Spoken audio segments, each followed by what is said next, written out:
கச்சா நவிக்க வைக்க போகிறோம். இந்த கழுவுறோம். தண்ணியில் ஊற விட்டுருக்கு. மண் விட்டுருந்தாங்க ஊற்றி கரையிருந்து இதில் நினைவு விட்டுருக்கேன். அப்போ தான் கச்சானில் இருக்கிற மண் எல்லாம் கரைஞ்சி வரும். கசக்க மண் இல்லாமல் இருக்கும். அப்புறம் கழுவி போட்டு இட்லி சட்டியில் வச்சு அவிக்க போகிறேன். இது வேர்க்கடலை கச்சான், நிலக்கடலை,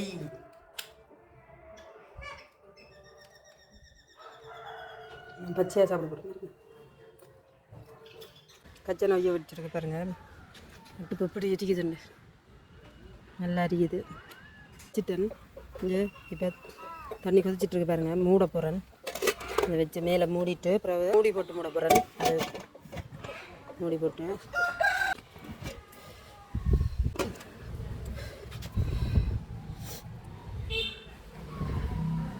கச்சான் அவிஞ்சிட்டான்னு பார்ப்போம்.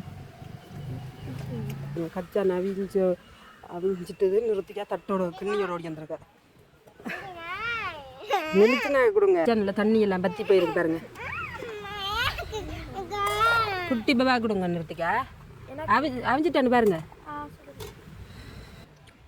ஓகே, அவிஞ்சிட்டு இப்போ இறக்க போகிறேன். அவிஞ்சிட்டான்னு பார்ப்போம்.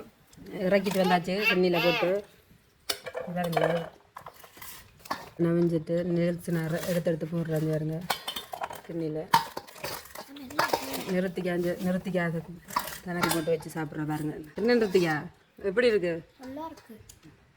உப்பெல்லாம் பிடிச்சிருக்கா? இல்லை அவிஞ்சிட்டா? வறுத்தது பிடிக்குமா அவிச்சது பிடிக்குமா?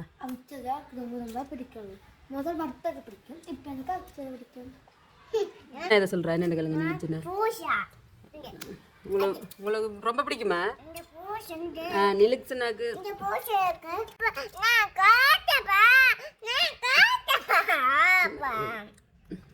அவிச்சிட்டு அவிக்க முன்னவே என்ன கலரில் இருந்துச்சு, இப்போ எப்படி இருக்குன்னு பர்பிள் கலரில் வந்துருக்கு பார்த்தீங்களா?